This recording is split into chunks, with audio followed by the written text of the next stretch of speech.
Luna. Welcome to the Lunarium. Today we are going to talk about a pretty serious subject, and I'm going to be choosing my words very carefully.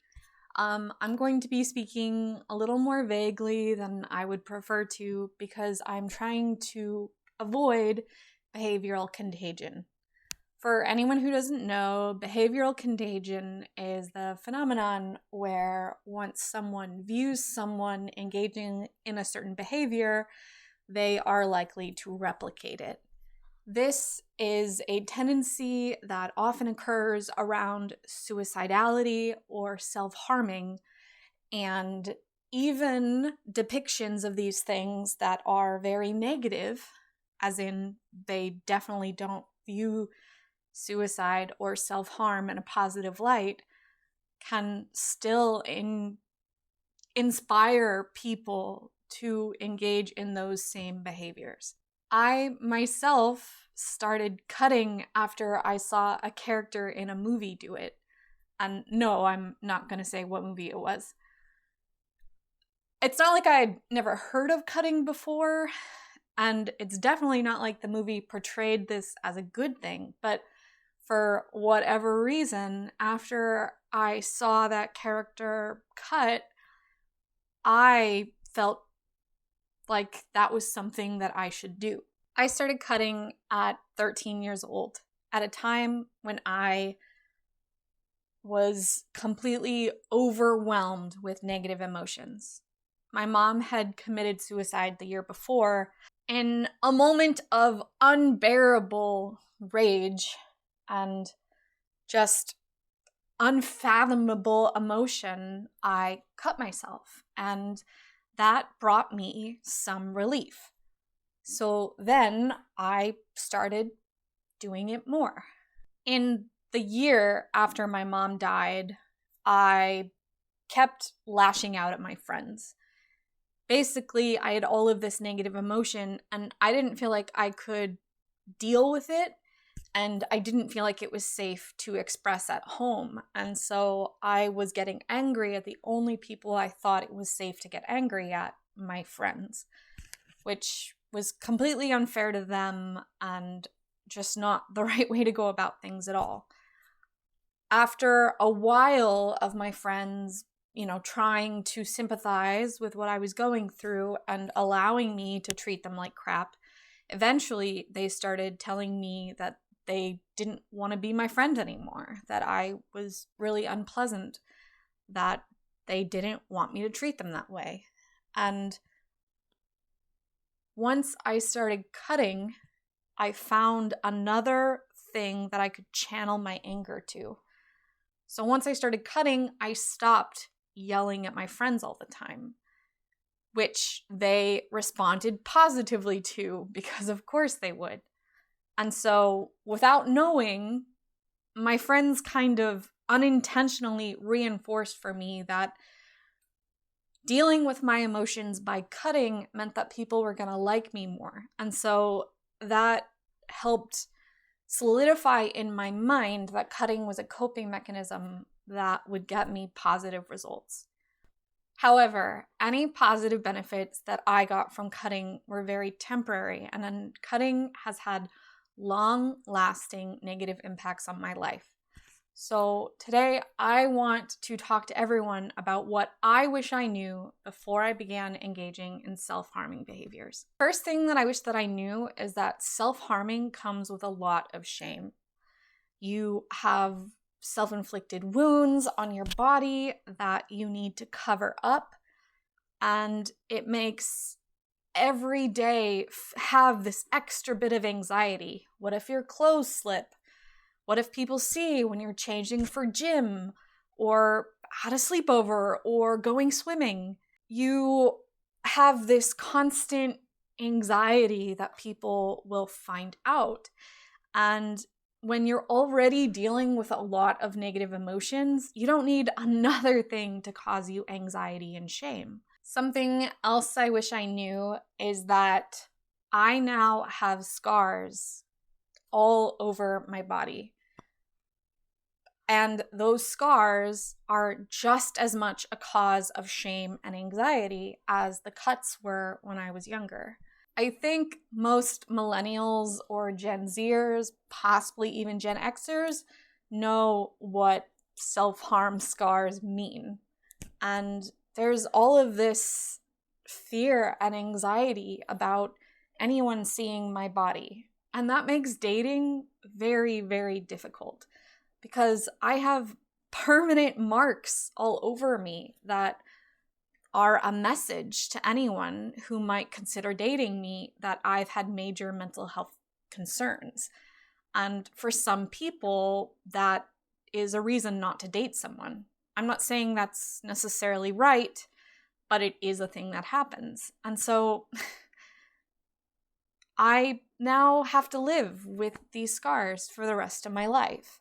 I used to hide my scars always. I wore long sleeves, covered my skin completely, no matter what season it was. It really sucked. I mean, I live in California. Wearing long sleeves in the summer is really miserable. And especially when I was in working environments where I was moving really fast and getting really hot and sweaty, or washing dishes. And so, if I didn't roll my sleeves up, they would get soaking wet, and then I was really uncomfortable. At some point, I decided I'm tired of hiding my scars. I need to just accept the fact that some people are going to notice them. And that brought its own slew of complications. I was working at Starbucks at the time, and I would have random customers ask me, "What happened to your arms?"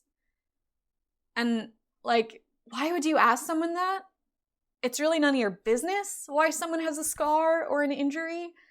But the fact is, some people are going to ask. And then, what do you say? Every time, I should have gotten used to it, but every time I froze and I got all flustered because I was so ashamed. Also, the scars are really ugly. Something else that I wish I knew connected to this is that scars come with the risk of keloids. As I've had it explained to me, not everyone is likely to develop keloids. It's basically like a genetic predisposition that, it's just going to happen sometimes. But I kind of think that me cutting myself repeatedly for years interfered with my body's natural healing process because I didn't start developing keloids until I had been cutting for years. That's not medically based, and I'm sure it's just a coincidence, but there definitely was a trajectory of how my body would heal when I was younger versus how my body heals to wounds now. Keloids are raised scar tissue. They're often really red or dark, and they are a lot more noticeable than your average scar that's going to just fade to a pale color. I've actually had my keloids injected with steroids to try and get them to lighten and soften so that they're not as noticeable, and most of them are still pretty darn noticeable. Keloids are... I hate my keloids. They're so ugly, and, if I can ever afford it, I want to get tattoos to cover my scars, but the fact that I have keloids means that tattoos come with the risk of developing keloids as well. And some tattoo artists won't tattoo over keloids. It's a lot more difficult. And keloids don't take ink as well as your skin. So it creates this whole other slew of complications. I know that when I was younger, once people started finding out that I had been harming myself, they brought up the fact that I would be scarred as a way to try to convince me not to hurt myself. And as a young teenager, I did not care that I would have scars later. It was oh, that's future Luna's problem. Now I'm future Luna, and I really hate the scars that are all over my body. It really does affect so much about my life now, about how I dress and who I'm comfortable being around. Dating comes with its whole huge amass of anxieties, and this makes it even worse. I really just wish I had taken people saying that the scars would be a negative thing more seriously. Something else I wish I knew is the social contagion factor. After my friends found out that I had been cutting myself, one of my good friends started cutting herself too. We actually would go to the bathroom at school and cut ourselves together. And we taught each other tips on how we could do more harm to one another. I'm not necessarily saying that my friend wouldn't have engaged in those behaviors if I hadn't, but it definitely helped encourage her. And cutting is not something that people should be doing. So there is a risk of you engaging in self-harming behaviors, encouraging other people to do so as well. Something else I wish I had known before I started hurting myself was how risky self-harming can be. I would frequently cut myself using the same tools over and over and over again. And those tools would be stored just in my backpack or in a pocket or places that are not sanitary. And I wasn't cleaning tools. So basically, most of the time that I was cutting myself, I was risking infection or tetanus. There's so many things that can go wrong when you are causing wounds to appear on your body. I wasn't properly cleaning them or disinfecting the wounds either. I would just cover them with cloth, and it was just all very unsanitary. I could have caused a lot of damage to myself. I also wasn't very careful about how deep I was cutting either. I have had to go to the emergency room because of cuts, and it could have been really bad. No matter how much you think you are in control of how badly you're hurting yourself, there is an element to the act of hurting yourself that is just, by its very nature, is going to spiral out of control. Your life is a really risky thing to be playing with. Something else I wish I had thought about that I definitely didn't at the time is that almost every day I was bringing a weapon to school. I had no intention of using that weapon on anyone besides myself, but regardless, if someone had searched me at school, I could have been suspended or expelled if they had found out that I was carrying a weapon on campus. That's not something that schools take lightly. Something else I wish I had known before I had started self-harming is the fact that people view self-harming as a cry for help. Now, to be honest, self-harming was a cry for help. There was definitely a part of me that wanted people to know that I was not okay and that I needed help. But that's not the way to get help. The best way to get help is to tell someone that you need help. It is much better to advocate for yourself and to be assertive than to try to passive-aggressively communicate to people in your life that you're struggling. Also, if you are engaging in self-harming behaviors and you need medical attention because of it, you are very likely to be hospitalized for suicidal ideation. I don't know how it works in every state or every country, but here in California, if a medical professional, I think even a police officer, think that you are a danger to yourself or others, they can involuntarily commit you to a psychiatric institution. And then you are there until a psychiatrist says that you are safe enough to be released back into society. Being committed to a hospital is something that can really interfere with your life. It pulls you out of school, work, your family. And then on top of everything else that you were dealing with, now when you go back to school, go back to work, you have all this shame about the fact that you were hospitalized or, needed medical intervention. I definitely think hospitals are there to be used. And if you need to go to the hospital, you shouldn't be afraid to do so. But I also think that that is something that can really interfere with your life. And you should think about that before you start engaging in self-harming behaviors.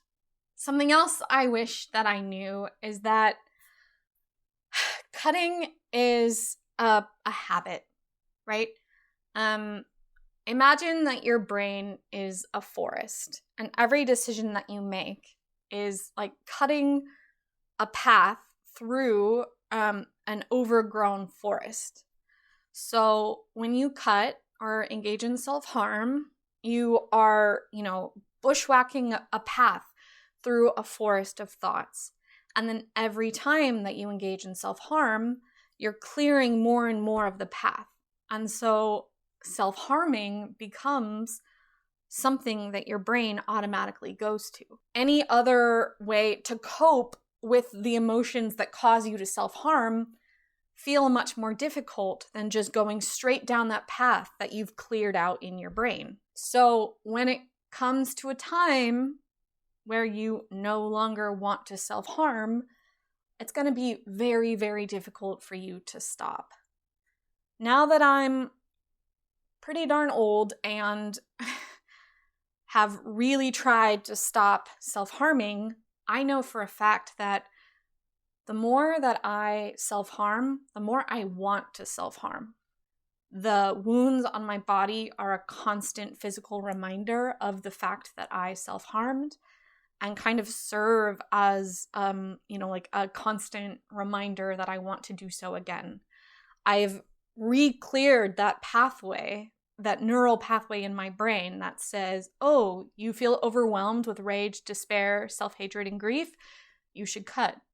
And the less that I engage in self-harm, the less I want to engage in self-harm. The thing is that self-harming is not a long-term solution to your problems. It's kind of like the emotional equivalent of putting a Band-Aid on a wound, when what you should be doing is, getting stitches, healing.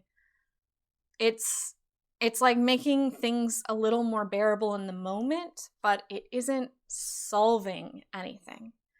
So if you want to eventually be a healthy person with a fulfilling life, you're going to need to learn how to cope with your problems in a healthy way. It's way better that you learn healthy coping mechanisms as soon as possible than to spend years self-harming before needing to learn those coping mechanisms anyway. You're going to be a much happier, healthier person if you can learn how to cope and sit with your emotions instead of doing whatever you can to just make them more bearable. Something else I really wish I had known is that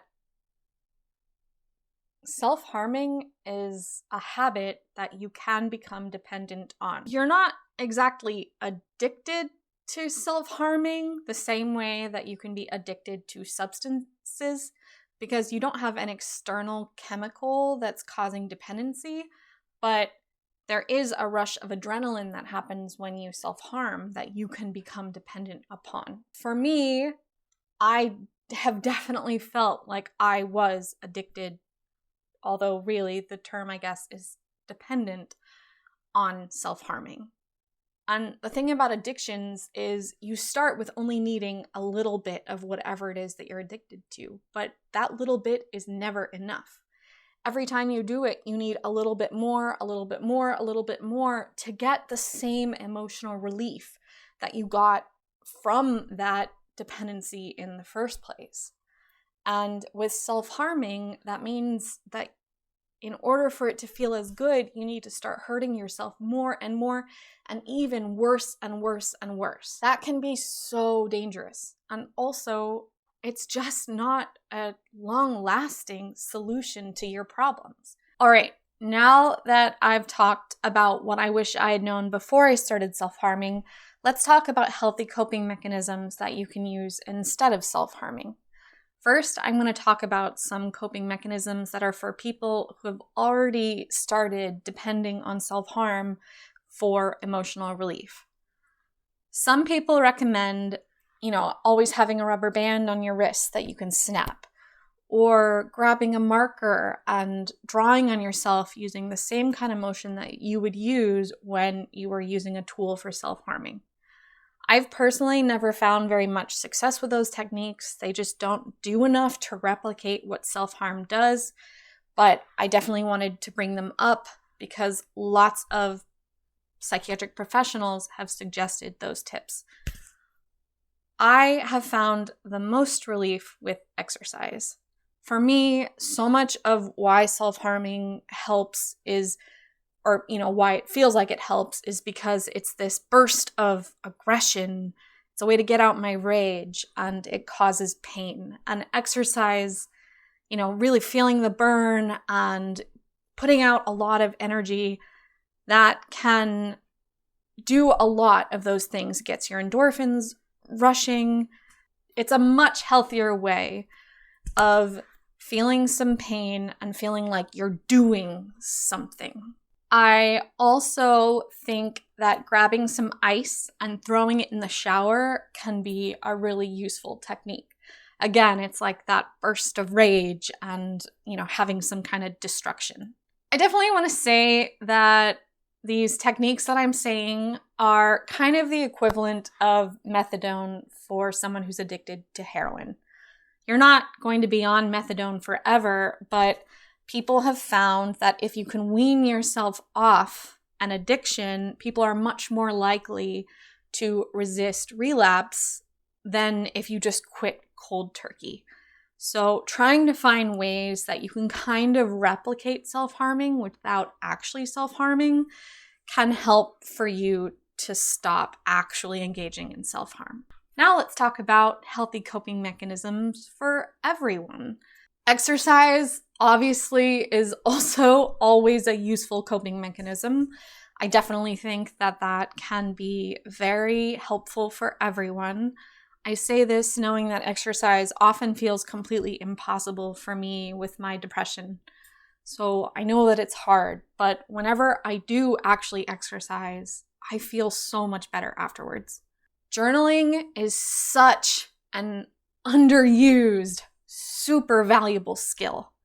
Journaling can really help you to start understanding your own emotions, to start processing, to start, recognizing patterns within yourself. Really, the only way that you can address a problem is if you first acknowledge the problem. And journaling can be such a useful way to start understanding yourself and recognizing what's at the root of why you feel compelled to self-harm in the first place. This is also why I think everyone should have a therapist. Therapy isn't accessible to everyone, both for cost, just for, who's available in your area, who is, actually going to treat you with respect, because there are definitely crappy therapists out there. Above is the link to my video about how to find the right therapist for you. I definitely want to say that if you think therapy could be useful, there are a lot of therapists who will work on a sliding scale for people with low income. And also, there's been a bunch of online or, mobile therapies, like BetterHelp, not sponsored, that can be more accessible for some people. I really didn't understand why I was self-harming, what was bringing me to do it, why I thought it was helpful. I was just completely behaving out of emotion until I started going to therapy. I really do think therapy can be really beneficial.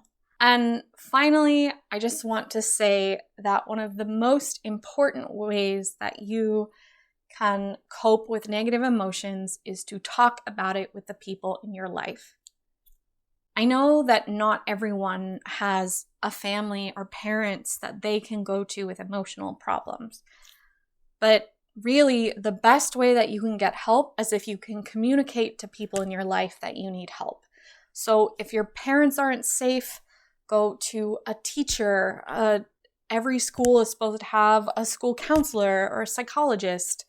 Go to, an adult in your religious community, or someone who's in charge of your hobbies. Or if you are an adult, go to your friends, go to your, general practitioner.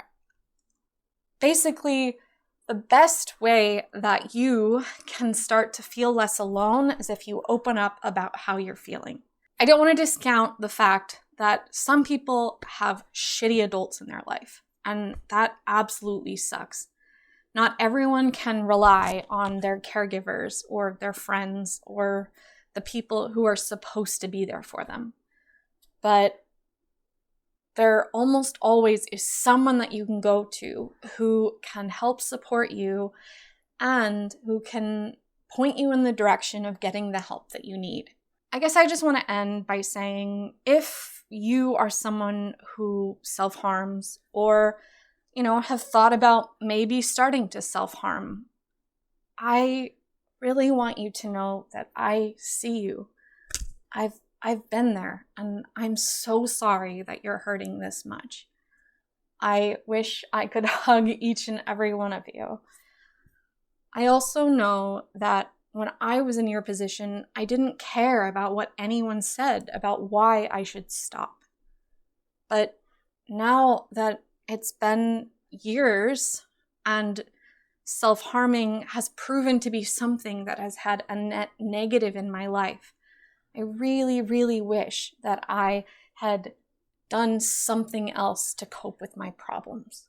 Things can get better, but only if you put the work in to help yourself get better. Self-harming is not the way to do that. Okay, everyone, I'm sure that there's more that I could say on this subject, but I think I've talked long enough for today. Thank you so much for watching. If you liked this video, please like and subscribe, and also leave a comment with your thoughts. I'd really love to hear your feedback. Please take care of yourselves. Until next time, bye.